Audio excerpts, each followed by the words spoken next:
দর্শক, ঈদের দ্বিতীয় দিন, নিশ্চয়ই ঈদের দিনগুলো সবার ভালোই কাটছে। সবাইকে জানাতে চাই ঈদের শুভেচ্ছা, ঈদ মোবারক।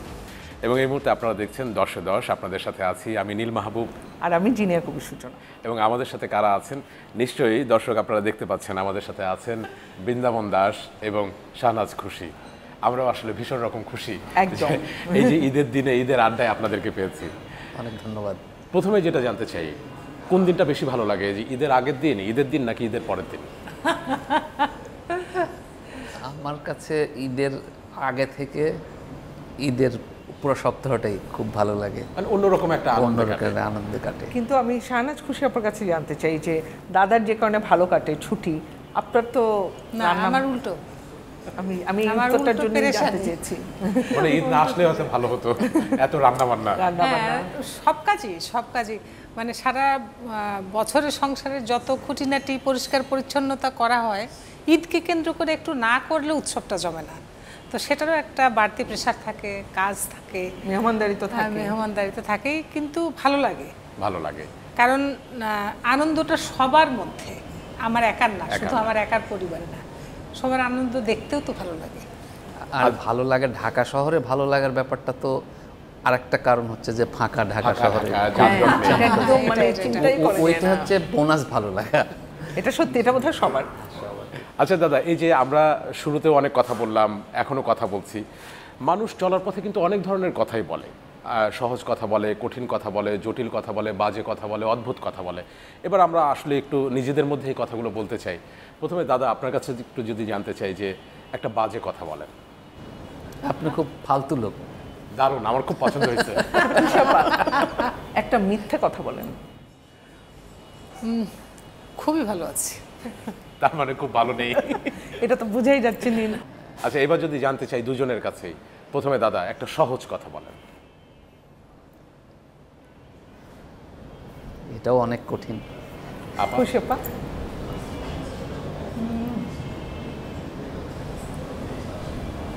আসলে তো কঠিন। আমরা এটাই আসলে জানতে চাই যে সহজ কথা বলাটা কি খুব সহজ নাকি ভীষণ রকম কঠিন? হ্যাঁ, আমি একটা বৃন্দাবনের কথা একটা উদাহরণটা নিই। ও প্রায়ই আমাকে বলতো, এর আগেও বলেছে, প্রায়ই বলে যে মানুষকে হাসানো সবচাইতে কঠিন কাজ। আসলে আমাকে এই কথাটি ওরা বেশি দুঃখ করে বলতো যখন বিভিন্ন চ্যানেল থেকে ঈদের ভিতরে ফোন করে বলতো একটা হাসির নাটক দিয়ে। আচ্ছা, তো বলে যে আমি কি হাসানোর জন্য লিখি? আমি তো হাসানোর জন্য লিখি না, আমার তো একটা মেসেজ থাকে। এখন সেটা যেভাবে উপস্থাপন করা হয়, ওইটা হয়তো দর্শকের কাছে অনেক সহজ লাগে, অনেক হাসির লাগে, কিন্তু হাসির কাজটি করা অনেক কঠিন। তা আসলে আজকে এই প্রোগ্রামে এই প্রশ্ন শুনে আমার তাই মনে হলো। সহজ কথা আমরা খুবই বলি, সবসময় বলি কথা, কিন্তু যখন কেউ বলে যে সহজ করে বলেন, সেটা কঠিন হয়েছে। হ্যাঁ, কষ্ট দাদা। দেখেন, বাজে কথা, কঠিন কথা, মিথ্যে কথা সব সহজে বলা গেল, সহজ কথাটাই সহজে বলা গেল না। আবার আমার কাছে মনে হয় সবচেয়ে সহজ কথা যে আমি তোমাকে ভালোবাসি। এটা কি সহজ কথা? এই কথা বলতে যে কত মানুষের চুল পেকে যাচ্ছে। দাদার কিন্তু এখনো পাকে নাই। সে তো বলে নাই ভাই, সে খালি শুনছে। আচ্ছা, এবার আমরা 10-এ 10 চলে যেতে চাই। 10-এ 10 প্রথম প্রশ্ন দাদা আপনার জন্য, সেটি হচ্ছে যখন কোনো পুরুষ কোনো নারীকে ভালোবাসে তখন সে তার জন্য সব কিছু করতে পারে, কেবল তাকে ভালোবেসে যেতে পারে না। এটা অস্কার ওয়াইল্ড বলেছে। আপনার কি তাই মনে হয় দাদা? আমার কাছে মনে হয় যে প্রতি পরিস্থিতি অনুযায়ী ভালোবাসার রূপ বদল হয়। সেটা প্রেমিক প্রেমিকা থাকে তখন একরকম, এক ধরনের উন্মাদনা, এক ধরনের আবেগ। তারপরে যখন একসাথে হয় তখন একটা রূপ পরিবর্তন, তখন অনেক রেসপন্সিবিলিটি, দায়িত্ববোধ চলে আসে। তারপরে যখন সন্তানরা আসে, বয়স বাড়ে, তো এটা রূপটা প্রতি মুহূর্তে আমার যেটা মনে হয় যে এটা রূপটা পরিবর্তন হয়। ভালোবাসা নিয়ে প্রশ্ন করলে বৃন্দাবন খুবই কৌশলী উত্তর দেয়। এই কারণে এটার উত্তর আপনি দেবেন। আপনার কি মনে হয় কৌশলী উত্তর দেয় যে পুরুষরা কি আসলে ভালোবেসে যেতে পারে? না, একই রকম ভাবে পারে না, এটা আমার মনে হয় না। তো এত কৌশল করার কিছু নাই, আসলেই না। আমার মনে হয় যে ভালোবেসে একত্র হওয়ার পরে মানে যেই আগ্রহে যেই ভালোবাসাটা একত্র হয়েছিল সেই জিনিসটা ভুলে যায়, এটা আমার মনে হয়। একটা অভ্যস্ততা। হ্যাঁ, তখন একটা অভ্যস্ততা, পিছন ফেরে, মেয়েরা যেমন বারবার স্মৃতিকাতর হয়, বারবার পেছনটা রোমন্থন করতে থাকে, বর্তমানের সাথে কম্পেয়ার করতে থাকে, ছেলেরা একদমই সেটা করে না, একদমই না। শাহনাজ খুশি আপা, আমাদের কিছুক্ষণ আগের আড্ডায় আপনি বলছিলেন যে বৃন্দাবন তো শুধু শুনেই গেল, বলল না। এই প্রশ্নের সাথে আমি আসলে জর্জ চ্যাপম্যানের একটি কথা বলতে চাই যে ভালোবাসা কি তাহলে পাওয়ার চাইতে দেয়াতেই বেশি আনন্দ? আমার কাছে তাই। অবশ্য এটা বৃন্দাবনদা বলতে পারবে, কিন্তু আমি একেবারেই অপেক্ষা করি না যে আমাকে এর ফিডব্যাকটা কবে দিবে, অথবা এই দিনে আমাকে দেওয়া উচিত, ওই দিনে আমাকে দেওয়া উচিত। আমি সারা দিনমান ভরে দিই, সারা বছর ভরে দিই, মাস ভরে দিই, সব সময় দিই। ভালোবাসাটা যেন আমার একটা ভীষণ রকমের রুটিন, ভীষণ রকমের আত্মিক বিনোদন, নিঃশ্বাসের মতো ব্যাপার। ফিডব্যাক আশা করি না, কিন্তু মাঝে মাঝে তো হতাশ হই। মাঝে মাঝে তো মনে হয় মানে যখন এ ধরনের কৌশলী উত্তর শুনি, আমি তো তোমার জন্যই, তোমার কাছেই তো রয়ে গেলাম, আর বলতে হবে কেন আলাদা করে? আমি বলি যে এটা প্রতিদিনের বলার ব্যাপার আসলে। কিন্তু বলার জন্য বললে হবে না, আবেগ থেকে, অনুভূতি থেকে। প্রথমত হচ্ছে আমার যেটা মনে হয় সেটা দেখাও যায়, বলতে হবে না। সে যে বলে যে নাইলে রয়ে গেলাম কেন, তো তুমি আসো, তোমার জন্য আসো। আচ্ছা, যাই হোক, আমাদের আড্ডা তো চলতেই থাকবে, তবে ছোট্ট একটা বিরতির সময় হয়েছে, আমরা বিরতি নিতে চাই। দর্শক, আপনারা দেখছেন মিনিস্টার স্মার্ট এসি 10-এ 10। ছোট্ট একটা বিরতির সময় হয়েছে, ফিরছি কিছুক্ষণ পর।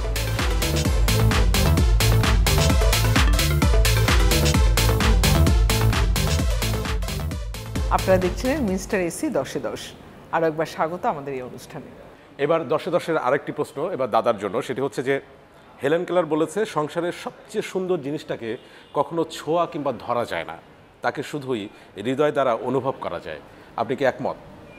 অবশ্যই, সেটা সংসারের না, আমি একটু বাড়ায় বলতে চাই যে প্রকৃতির যে অপার সৌন্দর্য, সেটাও আসলে তো অনুভব করা ছাড়া, আর ক্যামেরায় নিজের চোখ তো ক্যামেরা না যে বন্দি করে নিয়ে এসে পরে দেখলাম, এটা আসলে অনুভবই করতে হয় সব কিছুই। আচ্ছা, সেই জায়গায় আমি জানতে চাই যে সংসারের সবচেয়ে সুন্দর জিনিসটা কি আপনার কাছে, যেটা আপনি আসলে ধরতেও পারেননি, ছুঁতেও পারেননি, শুধু হৃদয় দিয়ে অনুভব করেছেন?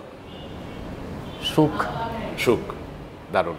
আচ্ছা, এই যে দাদা বলে কথায় যে সংসার সুখের হয় রমণীর গুণে, আমি মনে করি যে রমণীর গুণে টুনের চাইতে বড় কথা আসলে সংসারের কি পার্সন আসলে সেই বাড়ির নারী, সে যদি ঠিকঠাক মানে ধরে রাখে তাহলে অনেক কিছুই, অনেক ঝড়ঝাপটা মানে খুব সহজে পাড়ি দেওয়া যায়, ঝঞ্ঝা বিক্ষুব্ধ সময়কে পাড়ি দেওয়া যায়। এটা আমার মানে যে নৌকা আছে না, নৌকার যে হাল ধরে থাকে মাঝি, মূল মাঝি, সেটা আসলে আমার কাছে মনে হয় যে বাড়ির যে প্রকৃতিগতভাবে আসলে রমণীদের এত শক্তি, আমার এটা মনে হয় যে, আমার তো মনে হয় যে কোনো রমণী ভাবেই না যে আমার মাথা আছে, মাথা ব্যথা হলো কিনা।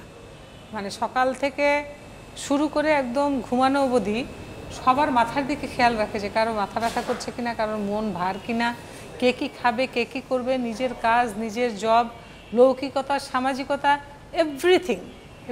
এটা প্রকৃতিগতভাবেই আমার মনে হয় মেয়েদের অসীম শক্তি, অসীম শক্তি। আচ্ছা, এই যে দারুণ কথা শুনলাম এবং আমরাও আসলে এটা বিশ্বাস করি, কিন্তু তারপরে এই যে বর্তমান প্রেক্ষাপটে যখন চারপাশে দেখি যে এই যে নারী ধর্ষণের খবর কিংবা নির্যাতনের খবর, তখন আসলে কেমন লাগে মানুষ হিসাবে? ভীষণ অপমানিত বোধ করি, ভীষণ কষ্ট হয়, ভীষণ ভীষণ কষ্ট হয়। একেবারেই যেন মনে হয় যে সেভাবে ছুঁয়ে যাচ্ছে না আসলে। আগে যেভাবে আমরা দেখতাম বিষয়গুলো নাটক, সিনেমায় সব জায়গায় উঠে আসছে। হ্যাঁ, নাটক তো আসলে সমাজেরই দর্পণ, আমরা বলি সমাজে যেটা যে ভ্যালুসগুলো তৈরি হয় সেইটাই রিফ্লেকশন হয় নাটকে। এর রিফ্লেকশনটা কারা করায়? সেটা শিল্পী, লেখক, পরিচালক। সে যেটা বিশ্বাস করে সেটাই তো সে দেখাতে যাবে। আসলে আমাদের এই চর্চার জায়গাটা প্রচণ্ড রকম ঘাটতি এবং এর উত্তরোত্তর বাড়ছেই। তারাশঙ্কর বন্দ্যোপাধ্যায়, দুঃখ যখন সফল হয় তখনই সে প্রমোদের হয় দাদা, তাই লোকে পয়সা দিয়ে ভিড় করে দেখতে আসে। নকল দুঃখের জন্যে চোখের জল ফেলতে ভালো লাগে, সুখ আছে তাতে। সংসারের দুঃখ যেখানে সত্য সেখানে মানুষের বড় ভয়, সেখানে গিয়ে দেখতে গেলে পয়সা লাগে না, তবু লোকে যায় না। আমার মনে হয় যে মানুষের শো আপটা, মানুষকে নিজেকে নিজের যা না তা দেখানো, উপস্থাপনা করার একটা রোগে পরিণত হয়ে গেছে, এটা আমার মনে হয়। যে কারণে বাইরের জীবনটার এটাকেই মানুষ অনেক বেশি সময় দেয়, অনেক বেশি রাঙায়, অনেক বেশি সাজায়। কিন্তু ঘরের যে বাস্তবতা, যেটা চিরন্তন সত্য, যেটা আসলে শান্তির অপার উৎস, সে জায়গায় যেয়ে মানুষের ধৈর্যচ্যুতি ঘটে। কারণ সেই জায়গা তো আসলে কেউ অ্যাওয়ার্ড দেয় না, সেই জায়গা কেউ প্রশংসা করে না। বাইরের ওই যে যেটা মুখোশ, বাইরের যেটা শো আপ করার জায়গা, সেটাতে মানুষ অনেক বেশি এখন বেগবান, অনেক বেশি বেগবান। এবং এই জন্যই কিন্তু আসলে এই যে যে ঘটনাগুলো ঘটছে ছোট বড়, যেগুলো আসলে আমরা চাই না, যেগুলো আমাদেরকে আসলে পীড়া দেয়। এবং আমার মনে হয় যে আপনারা মানে যদি অনুসন্ধান করে দেখেন, এই যে কিছু কিছু যে ডিভোর্সের কারণ, মানে বৈবাহিক সম্পর্কটা ভেঙে যাওয়ার কারণ যে যুক্তি নাই, মানে করার প্রয়োজন ছিল না কেউ, সেটা না, কিন্তু বেশিরভাগই দেখবেন যে অযৌক্তিকভাবে, এবং এত ছোট কারণে, এত ছোট কারণে, ইগো প্রবলেমে থেকে। আমি আমাদের কিছু পরিচিত বন্ধু বান্ধবের দেখি শুধু ইগো প্রবলেমের জায়গায় থেকে। আমরা চাই না, একদমই চাই না, একদমই চাই না। আমরা আসলে একটা সুন্দর ঘর দেখতে চাই। তবে এই সময় মনে হয় আরেকটা বিরতি নিতে হবে সূচনা। অবশ্যই, এবং এইবার বিরতিটা আমিই নিচ্ছি।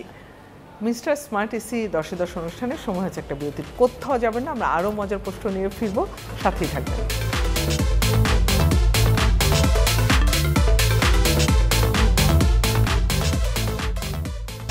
দর্শক, আমি জানি আপনারা নিশ্চয়ই রিমোট দিয়ে চ্যানেল বদলাননি, কারণ আমরা বিরতির পর আবারও ফিরে এসেছি। আপনারা দেখছেন 10-10 এবং আপনাদের সাথে আছি আমি নীল মাহবুব আর আমি জিনিয়ার কবি সূচনা। আমরা 10-10-এর আরেকটি প্রশ্নে যেতে চাই, সেটি হচ্ছে যে রবীন্দ্রনাথ ঠাকুরের একটি কথা আছে, কারো বা থাকে দাবি, কারো বা থাকে দায়, এই দুই নিয়ে সংসার। এই যে আপনাদের সংসারটা আমরা দেখি, দারুণ সুখী দম্পতি, এখানে আসলে কার দায় আছে আর কার দাবি আছে? আসলে আমরা দুইজনে দায় বহন করছি, দাবি কারো দাবি নাই। কারোর কাছে কি কারো কোনো দাবি নেই? দাবি বলতে একটাই, সেটা হচ্ছে ওই যে সুখের কথা কিছুক্ষণ আগে বললেন, সে সুখটাও সুখের হয় কখন, যখন আমি যার জন্য সুখ সৃষ্টি করছি সে সেটা বোঝে, গ্রহণ করে এবং বহন করে। আর দায়টাও ঠিক তেমনই, আমি যার জন্য দায়ভার বহন করছি, যেই বৃহৎ স্বার্থে অথবা ক্ষুদ্র স্বার্থে, সে যদি বুঝে যায় যে সেটা আমার শুধু বৃন্দাবন না, আমার সন্তানরাও যদি বোঝে যে তাদের জন্যে এই পরিমাণ দায়বদ্ধ, আমরা এতটা কষ্ট, এটা যদি ওরা বুঝে যায়, তখন সার্থক। আচ্ছা, এই যে সংসারে এত দায় দাবি, এত খুনসুটি, এত বৈপরীত্য মতের, এত কিছু, তবুও তো মানুষ সংসার করে। এবং আন্দ্রে মরিস বলেছেন যে সংসার ছাড়া মানুষ পৃথিবীতে একা, ঠান্ডায় কাঁপে। শাহনাজ খুশি আপা, সংসার ছাড়া হলে আসলে কি হতো? আসলেই আমারও তাই মনে হয়। আমি একদম শুরুতে আমাদের একটা বন্ধুর সাথে কথা বলতে বলতে একদম শুরুতে বলে যে, আমাকে জিজ্ঞাসা করেছিল যে আপনার সাথে কি তার কোনো অমিল নাই, কোনো রাগ হয় না, কোনো কষ্ট হয় না? হ্যাঁ, অনেক অমিল আছে, অনেক কষ্ট আছে। বলে তারপরে এত সুন্দর করে সহ অবস্থান, সুন্দর করে পথ চলছেন কিভাবে? তখন কখন রাগ হয় নাই, মনে হয় না দাদাকে ছেড়ে চলে যেতে? আমি বললাম যে না, হয়েছে, চিন্তা হয়েছে। তখন মনে হয়েছে যে যা যা অমিল তার থেকে 10 গুণ বেশি খারাপ থাকবো তাকে ছাড়া। ঘর সংসার ছাড়া মানুষ কিভাবে চলে? একটা সময় অবশ্য খুব খুব মনে হতো ইস কিভাবে চলে, কিন্তু এখন মনে হয় আহারে কিভাবে চলে। আচ্ছা, এই যে ঘরের কথা যখন বললেন এবং আপনার দুটো সন্তানও আছে, আমি হুমায়ুন আজাদের একটি উক্তি বলতে চাই, সেটি হচ্ছে, ছেলেটি তার বিছানা গুছিয়ে না রাখলে মা খুশি হয়, দেখতে পায় একটি পুরুষের জন্ম হচ্ছে, কিন্তু মেয়েটি বিছানা না গোছালে একটি নারীর মৃত্যু দেখে মা আতঙ্কিত হয়ে পড়ে। সময়ের সাথে সাথে এই কথাও কি আসলে বদলিয়েছে নাকি একই রকম আছে এখনো? আমার উপলব্ধি বদলেছে। ওই সময়ে উনি যেটা উপলব্ধি করেছিল আমার ঠিক উল্টো উপলব্ধি হয়।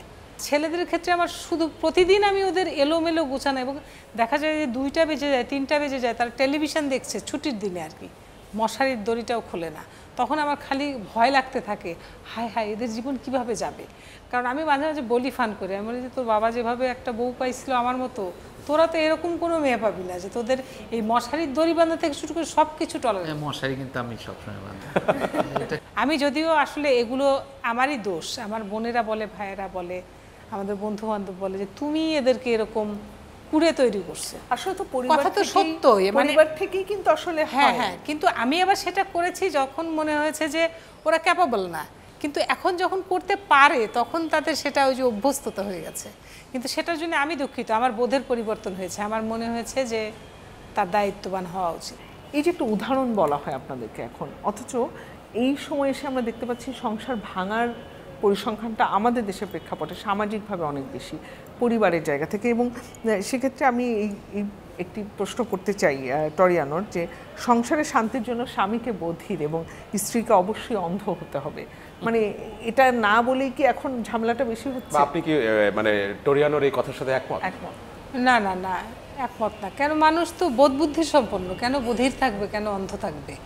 আর এইভাবে তো একটা সংসারের সুখ দরকার না নেই না, আমার। জেনে একদমই বুঝেই দরকার করতে নেই, হবে। একদমই না, একদমই দরকার নেই। ক্লিব হয়ে তো আর সুখের ক্লিপ দরকার হয়ে তো নেই। থাকার দরকার নেই, কোনো দরকার নেই। তার মানে টরিয়ানোর এই কথার সাথে আসলে আপনাকে না, আমরা এই একটা বাক্যের সাথেই একমত নই। সেই জায়গায় দাদার কাছে কিডসের একটা কথা, ভালোবাসা যে পেল না আর ভালোবাসা যে কাউকে দিতে পারলো না, সংসারে তার মতো দুর্ভাগা কেউ নেই। তো আমি একটু জানতে চাই যে আপনারা একদম কেউ কি তাই। দুর্ভাগা? না, তার মানে আপনারা ভালোবাসা পেয়েছেন, ভালোবাসা দিয়েছেন। আমি কতটুকু পেলাম এই হিসাবেই আমি করি না, আমি দিতে একদম সব সময়। তার মানে কিন্তু সিদ্ধহস্ত। সে কিন্তু এই কথার মাধ্যমে দুর্ভাগ্য। এক ধরনের মেনে নাও কিন্তু প্লিজ। এক ধরনের কিন্তু তার আগের অভিযোগ, প্রশ্নগুলো তো কিন্তু সে বলেছে সে না, কিন্তু যে বারবার কিন্তু অভিযোগে একই কথা বলছে যে সে দিয়ে না না যাচ্ছে। না, এটা মেয়েদের আমি তোমাকে নারীর- বলছি, নারীর তোমাকে অভিযোগ- নির্বাহ করছি যে আমার তোমার প্রসঙ্গে কোনো অভিযোগ নেই ভাই। এবং দাদা আমার কাছে আরেকটা জিনিস মনে হয় যে নারীর অভিযোগের মধ্যেও কিন্তু আসলে ভালোবাসা থাকে। না, এই অনুষ্ঠানের মাধ্যম দিয়ে আমি তোমাকে এটা জানিয়ে দিতে চাই যে আমার আসলে দেওয়াতেই আনন্দ বেশি পাওয়ার চেয়ে। আর দাদার না, আমি তো দিয়ে সব দিয়ে এই যে সব নিঃস্ব হয়ে আমি তো বসে সব আছে, দিয়ে নিঃস্ব বসে আছি। হয়ে বসে আছে। দাদা নিঃস্ব হয়ে বসে আছে। ধন্যবাদ দাদা আমাদের এই আয়োজনে আসবার জন্য এবং এত সুন্দর সুন্দর কথা বলার জন্য। এবং আমরাও চাই যে এই আয়োজন আসলে যারা দেখছে, যারা আসলে সংসারে আছে, যারা নতুন সংসার শুরু করেছে, তারা সবাই যেন এই সুখী দম্পতিটাকে দেখে এবং তাদের যে কথাগুলো, সেই কথাগুলো কিন্তু আত্মস্থ যদি করে, সংসার আসলে সুখের হবে। তবেই তো নীল, কেউ ভালোবাসা দিবে, কেউ ভালোবাসা পাবে, এবং দুজনেই আসলে ভালোবাসা দিচ্ছে, নানাভাবে হয়তো তার রকম ফের ভিন্ন হয়। ধন্যবাদ দাদা। আপনাদেরকেও ধন্যবাদ। অসাধারণ অসাধারণ কিছু কোটেশনের ভিতর দিয়ে এত সুন্দর একটা অনুষ্ঠান এর আগে এই অভিজ্ঞতা ছিল না। খুব ভালো লাগলো, আমরা নিজেরাও কিছু শিখে গেলাম এখান থেকে। দারুণ। দর্শক, আমরা কথা বলছিলাম এবং লাস্টে কিডসের যে কথাটা বলছিলাম যে যে ভালোবাসা দিতে পারলো না কিংবা যে ভালোবাসা পেলো না, তার মতো দুর্ভাগা সংসারে আসলে আর কেউ নেই। এই ঈদের দ্বিতীয় দিনে আমরা সেই প্রত্যাশাই করতে চাই, সংসারে আর কেউ যেন দুর্ভাগা না থাকে। এবং আমরা চাই ভালোবাসা দিতে দিতে কেউ নিঃস্ব না হয়ে যাক, কারণ ভালোবাসা দিলে তো নিঃস্ব হয় না, ভালোবাসা মানুষকে পূর্ণতা দেয়। আমরা আমাদের ভালোবাসা আপনাদেরকে দিতে চাই। আরও একবার ঈদ মোবারক। আজকের মতো বিদায় নিচ্ছি।